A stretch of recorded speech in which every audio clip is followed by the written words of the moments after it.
Hi and welcome to the most comprehensive computer buying guide in the known universe.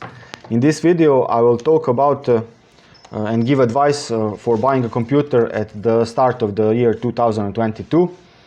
And I will start with some information that is evergreen, so it should be valid for a longer period, and also then tackle the contemporary stuff. So I hope you will get some useful info and tips from this guide.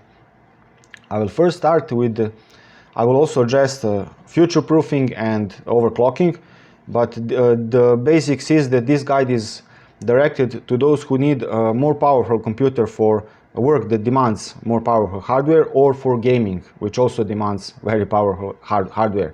I'm not addressing the budget. I just want topics like I just want a computer to work with spreadsheets, word processors, Word and browsing the internet and YouTube. I will, if more than 10 people watch this video, I might make another one on that, but this one is for the high-end users. I will make chapters in this video that are visible in the video's description and on the timeline, so that you can skip to the parts of interest, because it is a quite long, boring, tedious video. And let's go on. So let us begin. The first thing I wish to address is cooling. Today water cooling is getting more popular, but in my opinion it gives you a lot more costs, expenses, and it is a bit of a hassle, and you can get good high quality air cooling, which makes your life easier.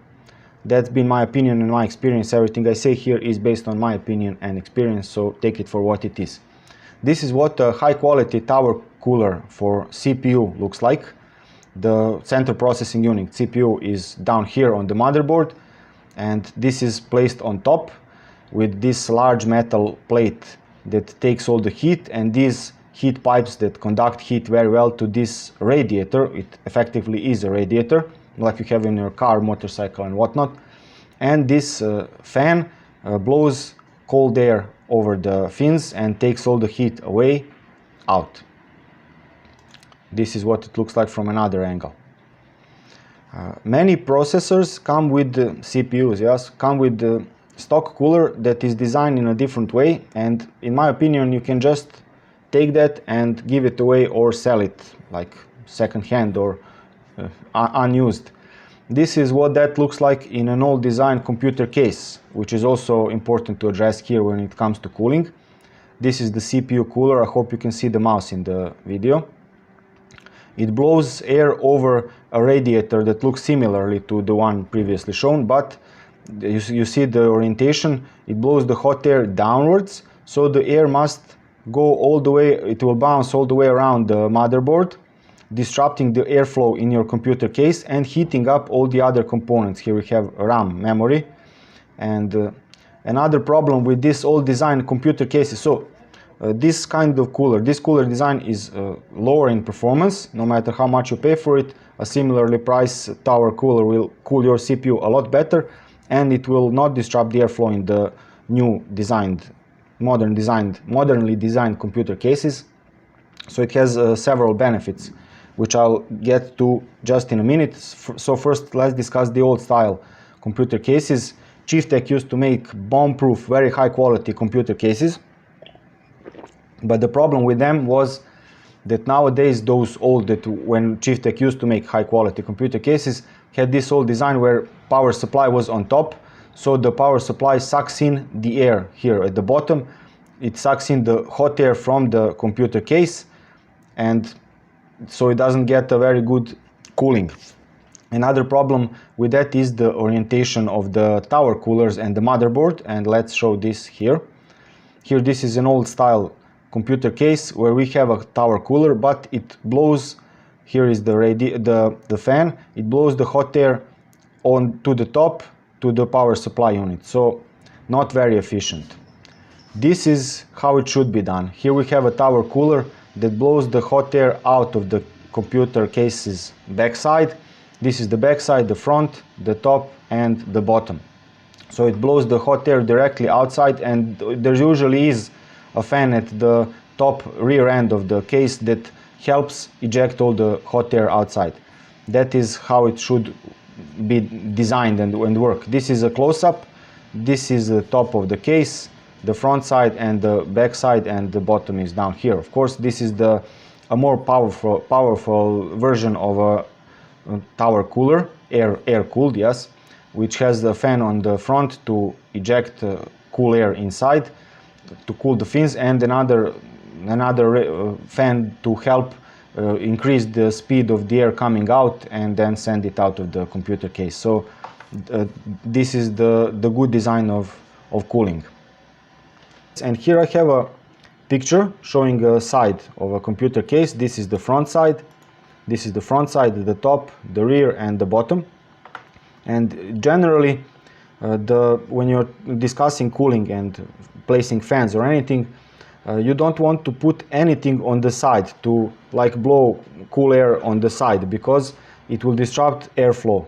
Hot air naturally goes up, so that's what physics does for us, and we want to work in line with that so that physics helps us, not work against that. So any air coming from the side will disrupt that airflow. So I don't want fans on the side, but on the top, yes, definitely. They will oriented fans oriented so that they blow the hot air outside of the case, and on the rear side, so that it also at the top rear end, so it blows the hot air out of the casing and helps it get out. That creates like a sort of a sucking motion, like under pressure. I'm not sure what the correct English term is. It's not a vacuum, but a lower pressure that will increase the air intake into the case, so the cool air comes in faster. And also the power supply unit is on the bottom, so that is good. It gets cool air from the bottom and it ejects it directly out of the computer case.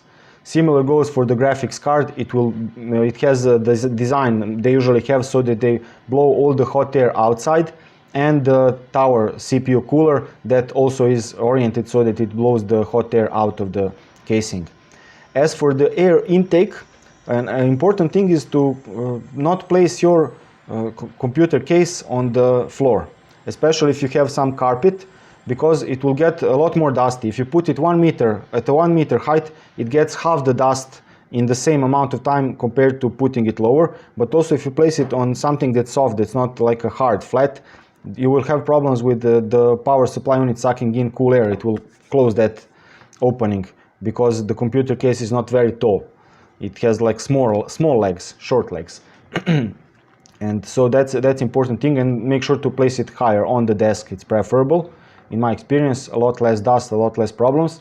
And as for sucking the air in, if you put fans to move air into the case, you will get a bit more cooling, but you will get a ton more dust. So in my opinion, the preference is to put one fan on the rear, 1 or 2 at the top.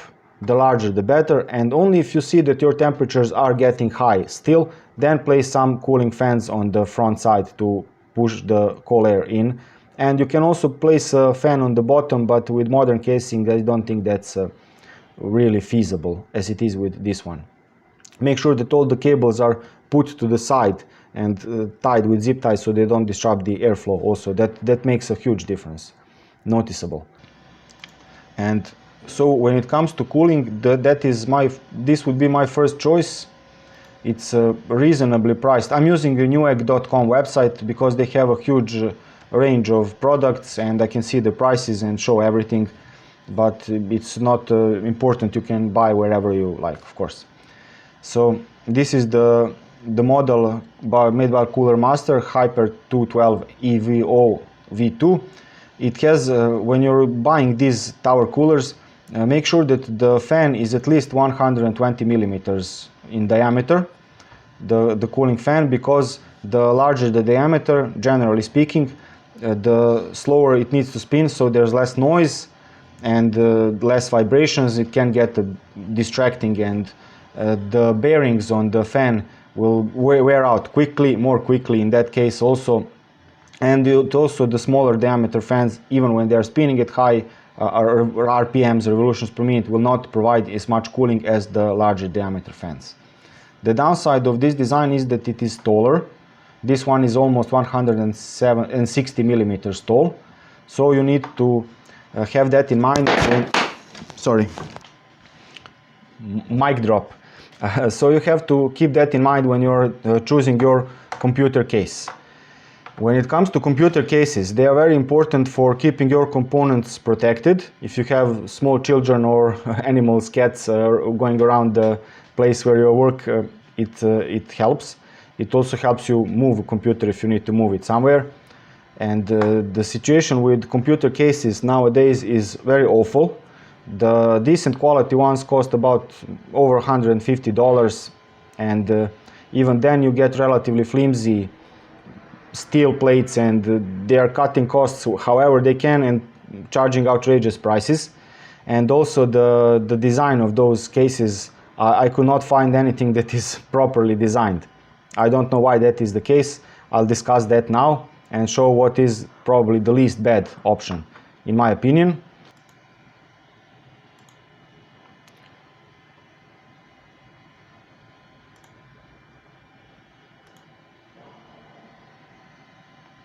Computer cases.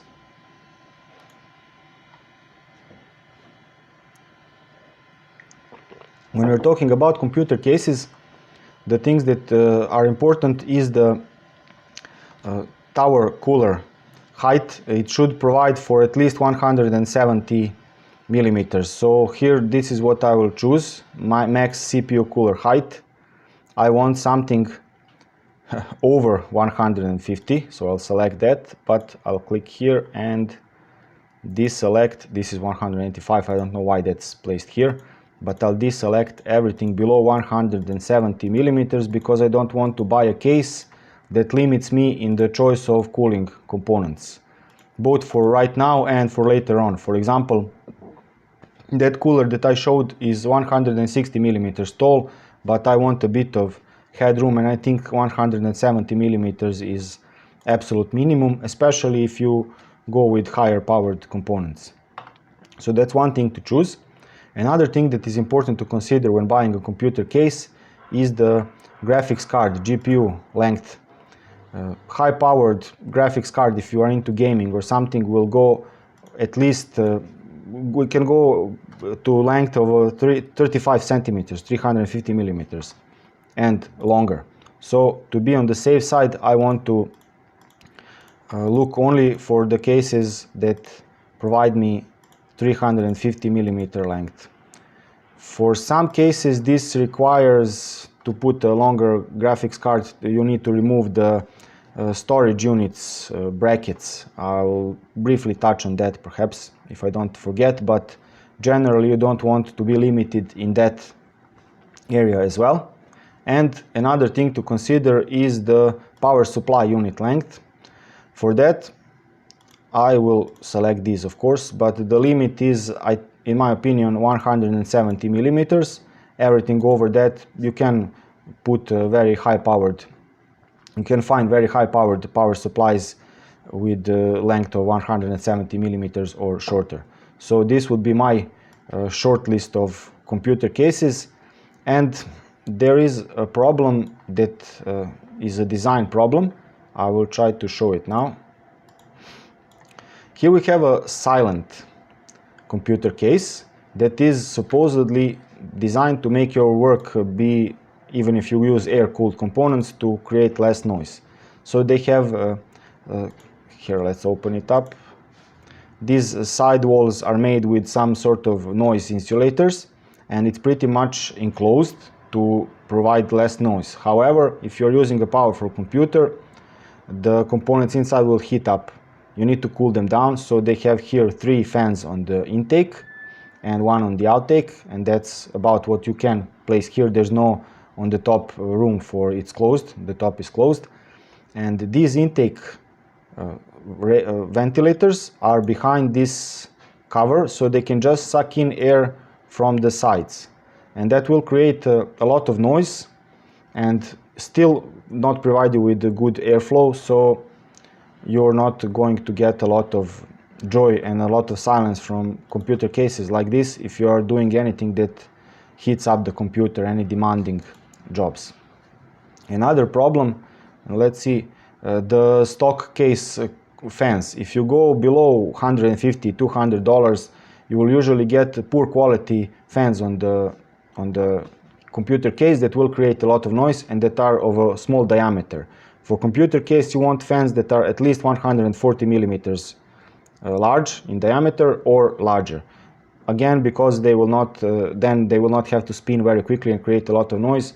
Preferably we want them with good quality bearings, and you want all the fans to be such that they can connect to the motherboard and to be controlled by the motherboard so that they can spin at the rate which is needed. When the computer is cool, they don't need to spin very fast, or they can be off, and when the computer is under load, they can spin faster. That's another thing to consider. And let's see my pick of all these computer cases. With higher prices you get some more shiny lights and whatnot, but you don't get a lot higher quality, a lot better cooling or anything like that.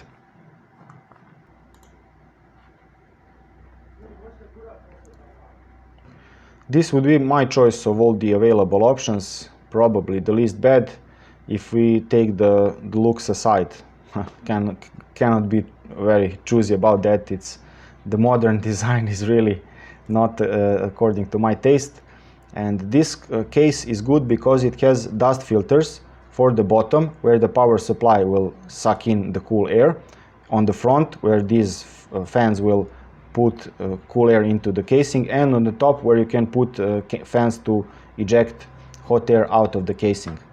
The only downside of it also has, let's show this, it also has this, so you can carry it to an air compressor and take out all the dust. Without dust filters, these are easily removable, held on by magnets to be washed. Without that, you will have your case full of dust, and that will prevent airflow and cooling. And so in my city there's a lot of dust, so I can take my computer every 2 months and take it on an air compressor to take out all the dirt. Otherwise it gets a lot more hot, and fans need to work harder, create more noise, and that's especially problematic in the summer. So that's a thing to consider.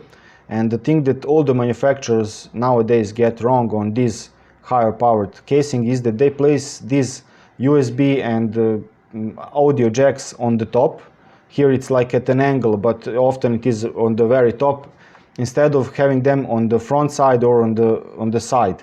And the problem with that is the dust comes inside there when they're at the top, and when you jack in the stuff, you just make it all the way compressed, and so you need to take a toothpick and clean it out once in a while.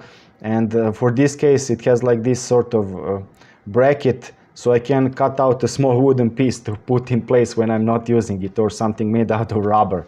But it's nonsense. I don't know why they do that. In some areas maybe where there's less dust it's not a problem, but in my city it's a huge problem. But anyway, this is the least bad. And now let's see about the other components. Here I've made a sort of a wish list, and you're free to sponsor, joking. And here I will put a link to it. It should be publicly available. Anyway, I'll show everything in the video. So let us start with the power supply. When it comes to power supplies, I go with Seasonic, because they make a very high quality that lasts, power supplies that last for ages. And when it comes to the amount of power, I think that 750 watts is a decent power. So even if you are not using some high-end graphics card, if you only need a high-powered processor, it will still not run very hot and be loaded to 90% or something. And this is very efficient, 80 plus gold efficiency standard. Generally, not just because you're saving electricity, but because they usually install higher-end components into higher-end power supplies, and I don't think that's a thing to spare money on, because it will last for decades if you get a high-quality one and with some power to spare. So with a computer setup that I will show in this video, you can probably get away with a 500 watt power supply. But for example, right now I have a 420 watt power supply, and if I wanted to upgrade my CPU or my graphics card, I would have to then pay for another power supply. When I was buying, there were not available high quality power supplies in my country, and I got a really super price, so I went for it, but it wasn't a very good investment even in that special case, I would have went for a more expensive, higher powered one, so I don't have to replace it whenever. So when it comes to future-proofing, getting a bit of extra power is probably not a bad idea, because it will also allow your power supply to run cooler, create less noise, and you don't have to worry about it. If you use a cheap power supply, it is like using cheap food, bad quality food, and getting health problems, or using poor quality fuel in your car or motorcycle. It will create problems, so that your computer gets stuck sometimes, and you can't figure, even if you take it to a repair shop, they can't always figure out what the problem is. And then when they measure the power supply under load, that's when the problems occur with the low quality power supplies. They look okay when you put them on a table, test, everything's cool, but under load they create problems. Also, another problem with poor quality power supplies is that they lose power relatively quickly. So in a 5 years time you can deduct 20% of the nominated power it's supposed to provide. And even when they're brand new, you don't really get the top power that is written on the label. You can right from the start reduce 20%, and then in 5 years time 20% more. So it's better to buy a high quality power supply right from the start. Moving on, storage. When it comes to storage, my choice is now you want fast storage, NVMe, the new storage standard that is very fast, that it jacks in on the motherboard directly. Modern computer systems, whether it's Windows 10, 11 or even Linux, will generally run faster. So you want the storage that you work on, where you install your operating system and the files that you work on or games that you install.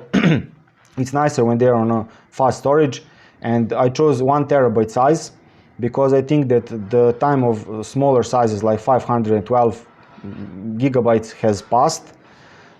Modern computer systems and programs, if you edit videos, the things you work on, you want them to be on a fast storage so that you don't waste a lot of time copying and pasting and whatnot. If you play games, also modern games take huge amounts of space, so it gets piled up very quickly. There's no amount of memory that human stupidity cannot fulfill. So go with at least 1 terabyte, and especially with the note that when you buy a 1 terabyte storage, you will not have all that space available. You want to leave at least 10% unformatted on these modern storages.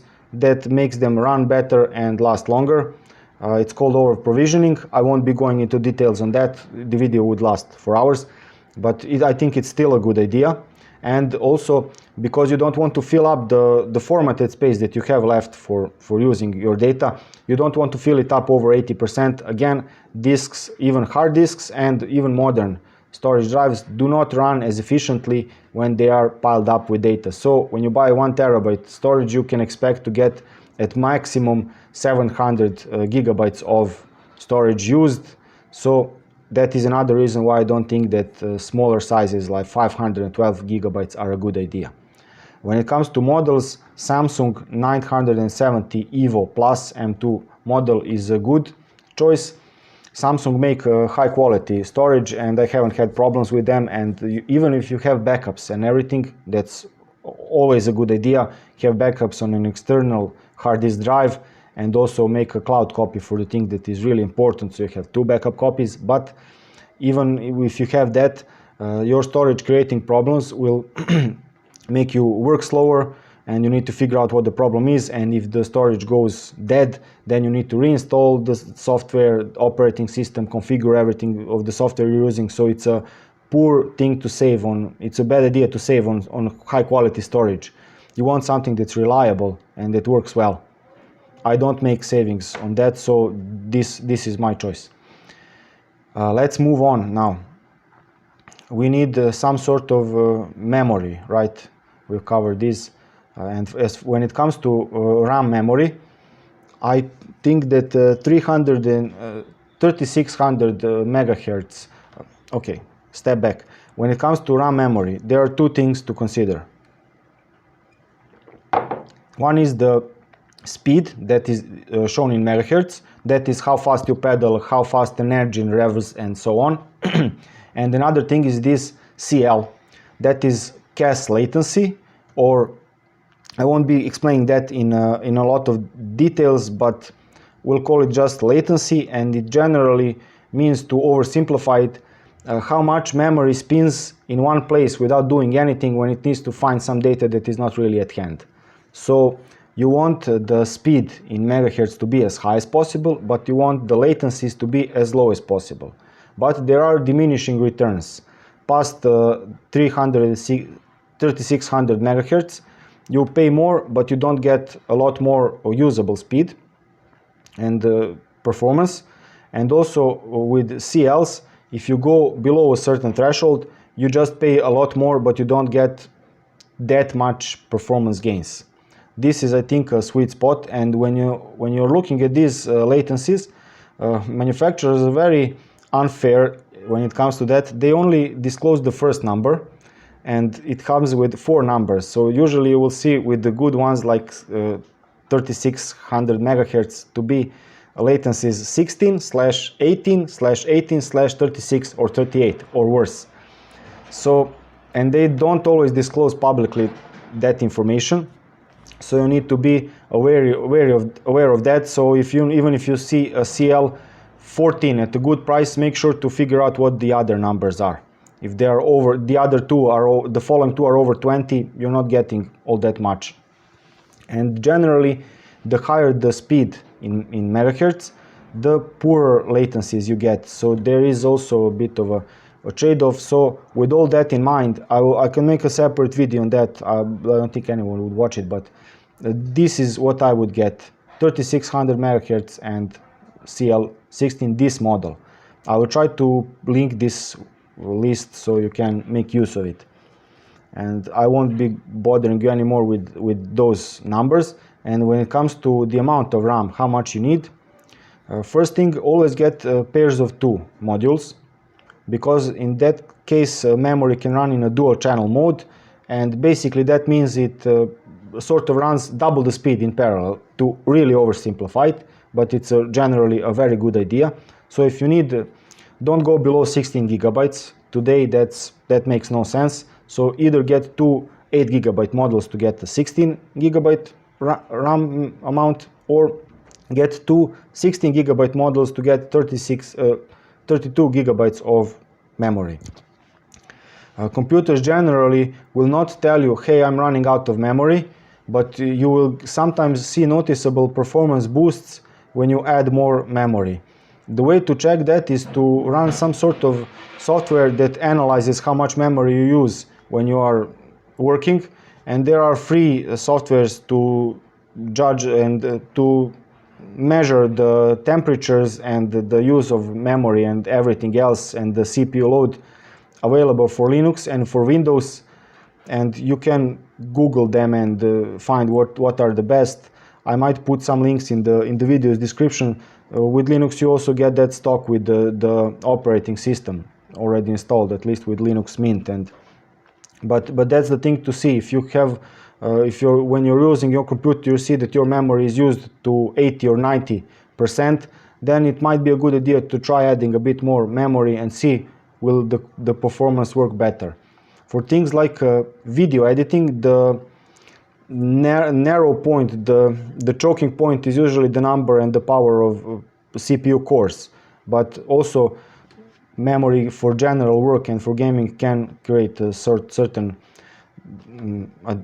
performance boost, but there's also diminishing returns. So today I think that past 32 gigabytes, if those who need more than 32 gigabytes know very well that they need it, but generally I think 32 gigabytes is probably a safe bet, while 16 is also probably a good idea and the sweet spot. And you can buy a high quality motherboard that has 4 memory module sockets, so that you can buy 2 8 gigabyte modules, install them, you have 16 gigabytes of memory, and if you need more, you then just add 2 more of 8 or even 16, so that you get a total of 48 megabytes of memory if you're really having problems with that. And when it comes to CPUs, this would be my choice. And let's discuss CPUs a bit now. Yes, I am aware that Intel have published their newest, latest, greatest generation of CPUs, Alder Lake, if I've pronounced that properly. And there they have created some 20% performance boost for the same price compared to AMD CPUs at the time of making this video. AMD will make a new generation of their CPUs somewhere in 2022 year, in the middle, so in some 6 months time, probably, hopefully, we'll see. But as the way things are now, Intel does give you more performance for the buck compared to AMD. However, I wish to address this briefly and explain my recommendation for this. Intel were not able to make their CPUs be power efficient, so they use a lot of power and they heat up a lot. And this is my opinion based on what I could figure out in source, so take it with a grain of salt. It's not official info from Intel or anyone else. In order to not get their CPUs heat up so much that nothing can cool them down, not even the water cooling, and not use a huge amount of power, they had to shut down some cores. So they will sell you an i5 CPU that has like 10 real cores and 4 more E-cores. They name them E-cores like economic. That's a brilliant job by the marketing department. So economic, saving power and everything, that sounds good, that sells well, but basically you have like full powered cores, a certain number of full power cores, and then you get a certain number of cores that are like 1/4 of a real full core, weakened, and they are basically good for nothing. They are trying now to fiddle the modern computer operating systems to be able to put those to use without slowing you down. And I'll discuss that just also briefly. Computer cores, CPU cores, central processor cores, are like small CPUs put on the same chip, so they can make 4 cores on one chip, or 8 or 16 or whatnot. And the more there are, the more power you get. The modern even games and modern programs can make use of all those cores, like running in parallel, assigning jobs to each of those. And the problem with E-cores is that they are a lot weaker. So if the operating system gives a new job to the first available core they see and give it to an E-core, that job will run very slowly. So the problem with that is they need to make it so that the jobs that need fast performance are assigned to full powered cores, and the jobs that need less performance are assigned to those economical cores, and it's a mess. It does not work always properly, and generally I don't think those processors are designed properly, and so they had to make like sort of a hack to get them to work. And so they tried really hard, but I think it's not good enough. Hopefully they will make something better in the next year, and we'll see what AMD offers. But in my opinion, the best choice now are AMD processors, their latest Ryzen generation. And for that you have a Ryzen 5 model 5600X. That's a reasonably good choice. Everything will run smoothly on that. But if you are using some programs that need a lot of CPU power, a lot of cores, like video editing for one example, the more cores the better, then I suggest you pay a bit more for the Ryzen 7 5800X model, because it has 2 more cores. It has 8 cores, unlike Ryzen 5 that has 6 cores. Also, if you're doing gaming and want to stream what you're playing simultaneously, then it's a good idea to have a few more cores. So even for that use, I would recommend the Ryzen 5800X. The Ryzen 9 generations, they are like they have a 5900 and 5950 models.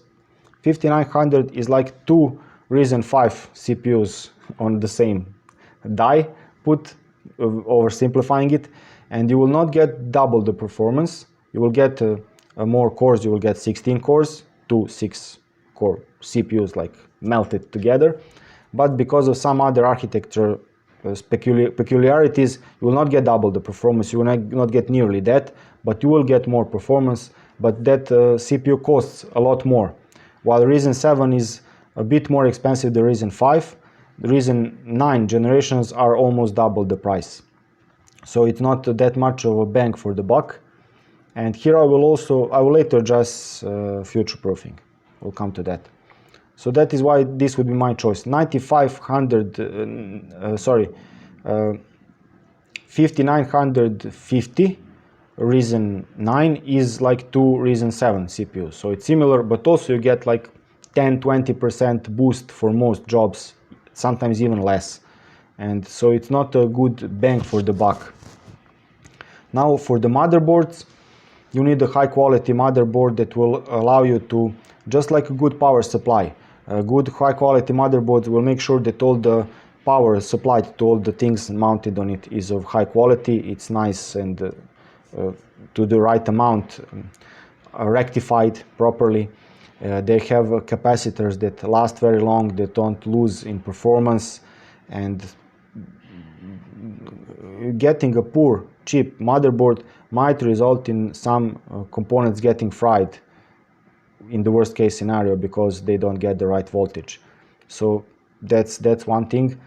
And also they should be spacious, like get a large computer case and get a larger 8X motherboard, not the mini 8X, because then computer components can be spaced a bit further apart from each other, which allows for better cooling, easier installation, removal, and so on. And this is the model that I would choose for the Ryzen CPUs. When you're buying motherboards, you need to make sure that take a step back, sorry. When you're buying motherboards, you need to make sure that they have a socket that fits your CPU. So for the current generation of AMD CPUs, let's see, they have nicely here AMD and Intel motherboards. That's very user-friendly. Thank you, Newegg. You have the socket AM4 for AMD, and for the latest generation of Intel Alder Lake CPUs, I don't suggest you buy an older generation, because if you are going with Intel, AMD beats it in every aspect for the older generation. Only the newest Alder Lake generation is a bit better than in performance than AMD. So this is the socket for the LGA 1700 for the latest Intel CPU. So make sure that you get the right socket when you're choosing motherboards. And when we are talking about motherboards, another thing to consider is the chipset. For AMD, I will disregard Intel for now. They are not worth it, in my opinion. B550 is the sweet spot. 570 chipset is the latest, greatest, but you pay a lot and you get diminishing returns. And we'll get back to that when we talk about overclocking and future-proofing. So again, the choice for my choice for motherboard, I like Gigabyte.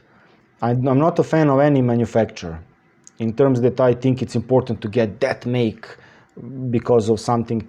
No, I just I've been working with computers for decades and follow what's been going on in the industry, and so I base my choices on who has made the least number of problems. Everyone has made some problematic series and models, but when I'm choosing those storage, Samsung, when I'm choosing motherboards, it still is Gigabyte for about a decade now. It's probably not the best bang for the buck, but it's decent quality and worry-free. That's what's important for me, to be able to work and not waste my time on troubleshooting. I do a lot of troubleshooting for others, and that's more than enough. So here, this is the motherboard that I would choose, B550 Aorus Pro V2 with AM4 socket. It will allow you even to do some basic overclocking, and it's a decent quality motherboard. Some AMD motherboards require cooling, so they come with a cooling fan, and that creates a lot of noise and disrupts the airflow. This one has really beefy radiators.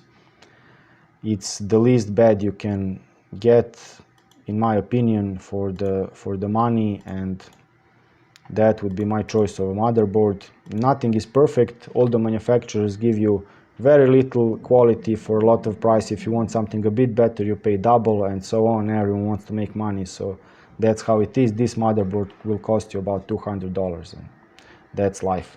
Just don't be poor and everything is easy. I suggest saving money for a high quality motherboard. I think it's a good idea. The problem, now let's address overclocking. When it comes to overclocking, it will provide you some, at best, 20% performance increase, but that's being very generous.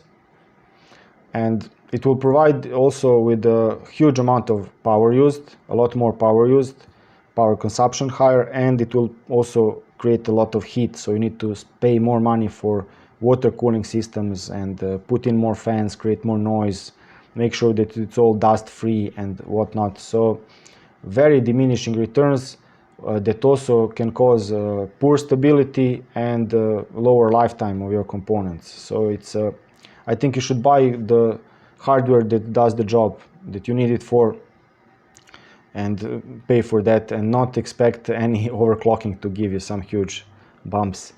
One exception, if I can make one, is the memory, RAM memory clock. Modern Ryzen CPUs are designed to run in 3200 MHz. You generally can overclock if you buy the modules. I've listed and recommended those models. If you install models that run at 3600 MHz and you buy a good quality motherboard like this one, you can set your memory to run at a higher clock and still not use a huge amount of power and still have a stably running system. So that's one exception.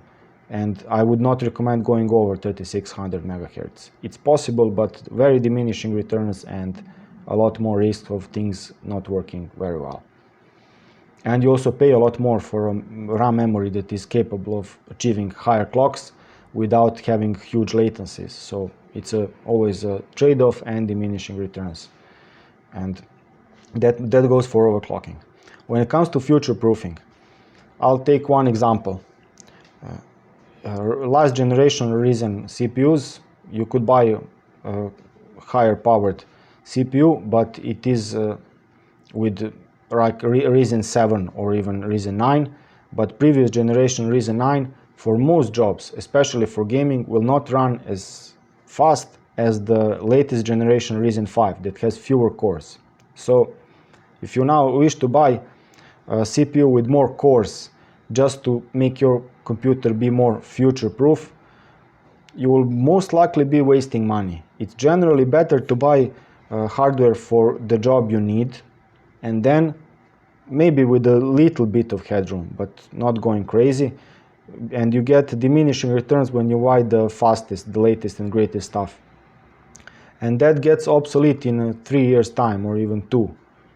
So if you just wait, instead of paying like $1,000 today, you can pay $500 today and pay another $500 in 2 years' time and get a more powerful computer than you would have got today for $1,000.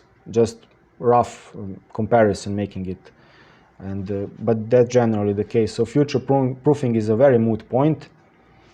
Having said that, I would recommend using and getting a CPU that has 8 cores if you need it for work or if you need it for gaming. At this moment, like the beginning of 2022, I think it's a good idea, the model that I had recommended, but going over that for some future proofing I think makes no sense. The same thing goes for memory, for storage capacity and everything else. The only exceptions are the computer case and the power supply. There it's not a bad idea to have a bit more headroom because it makes life easier, but also not go too crazy even on that. I think that 750 watts, if you're not overclocking, is pretty good if it's a high quality power supply. And now I will talk about graphics cards. The CPUs that I've recommended will require you to have a graphics card. There are some CPU models where you can make a certain savings on a graphics card because they have that chip installed inside the CPU. So it can also work as a graphics card and show the image on the screen. In my opinion, those CPUs, they get extra load from that. Some memory gets also of the system used for that because you don't have a separate dedicated graphics card with its own memory. Performance of those chips is really poor when it comes to showing videos. It's good for office work and for some low-end components, but generally I think it's a good idea to buy a separate graphics card and let it do the job of showing video and let the CPU work what CPU should do. Life is better that way. However, today the prices of graphics card are over the roof, and everything is going up in terms of pricing. They're blaming miners for that, but I remember some 10 years ago when Thailand was hit by some floods, and hard disk prices went over the roof because they said a lot of manufacturing capacity was ruined by the floods. However, it's been 10 years and the hard disk prices never got back to nearly to where they were before those floods. In my opinion, manufacturers don't want to sell anything dirt cheap, and if they make a mistake of competing each other to dirt low prices, they need to try to figure out something. So let's work together. This is my opinion, so take it for what it is. Let's work together where no one is making money. So now I think that's they're looking for any excuse they can, and this sounds to me like that. So like evil miners are buying all the graphics card, and manufacturers are selling the cards to shops at very cheap prices, but the evil shops are making huge markups and everything is being sold out and no one can produce so much.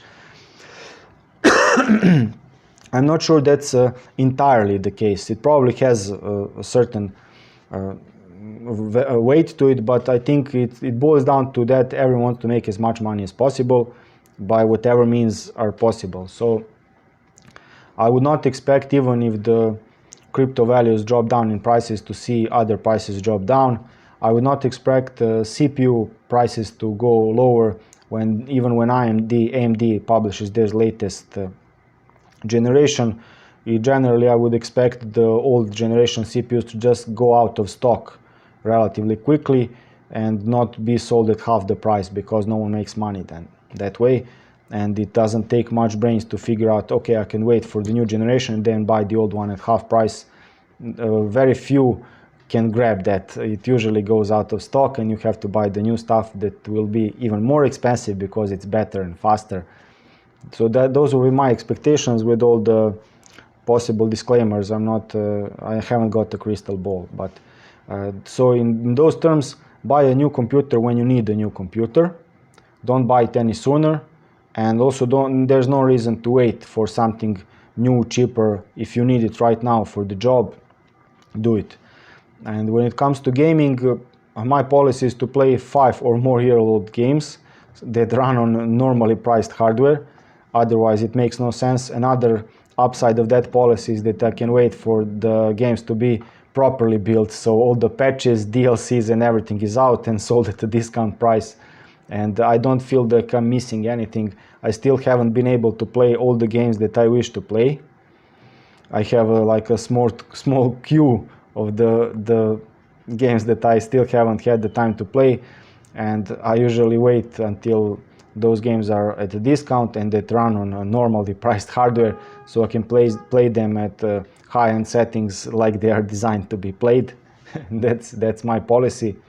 And another thing, when it comes to gaming, ultra settings is generally an ego boost, so that you can prove to yourself that you have a highest possible power computer and graphics card. High settings are usually top class in terms of visuals, and ultra settings don't provide any really noticeable improvements, except they put a lot more load on your hardware. So it's just like a pissing contest. I think that's the proper term, if you pardon me for being so blunt. And now let's talk about graphics cards. Talk about graphics card, the situation is appalling. Prices are really over the roof and I don't see them coming down anytime soon. Playing at 180p resolution, so HD, is probably a good idea. That will allow you to run this it's still very expensive, but not outrageously expensive. It is outrageously expensive, but not double outrageously expensive card, and get good performance and play even the modern games with high settings. And if you have a 4K monitor, you can run it at 180p resolution, and all the pixels, every 4 pixels will be showing a video of 1 pixel. I've made an article explaining monitors. Let's show it.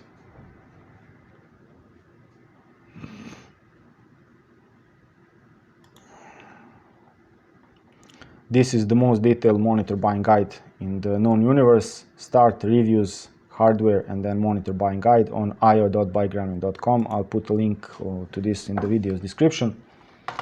And here I'll explain the pixel per inch and all the other important aspects, and recommended some models based on your intended use. And basically for gaming, if you get a 4K monitor and want to run games in 4K, even if you get a 2K monitor or 1440p, you will need to get a really expensive graphics card to show games in full glory. And it's nonsense. If you can afford it, by all means go for it. Pay thousands of dollars for a graphics card and buy a good monitor. I'm happy for you, truly. But if not, you can run a cheaper monitor that is just full HD, and get a less outrageously expensive graphics card and play with that with no problems. You can see this article for details, otherwise this video would last for hours. And the 4K monitors generally scale very well to 1K or to 1080p resolution. 2K monitors or 1440p monitors don't scale so well, for a reason explained in this article. So if you're doing that, I have a monitor like that I chose for other reasons, as explained in the reviews on my website. I also have reviewed that, and for gaming it's a very poor choice in my opinion right now, but for work it's good. And that's much. I cannot really give any advice on graphics cards, except don't be poor. Or play older games and lower resolutions. It's a lot of fun in my experience. And when it comes to mouses and keyboards, it's also a rip-off. You can pay $100 for, or even more, for decent quality hardware, and see what fits your hand, what you like using. It's very subjective, so I will not be going into details on that right now. Maybe if anyone watches this video, except my mother, I'll make a separate video on that. But that's it for now. Thank you very much for watching. I hope this helps you, and see you in some video from the workshop. Cheers. If you like this video, you can click on subscribe and choose this bell option, select all, so you get notified whenever I upload a new video.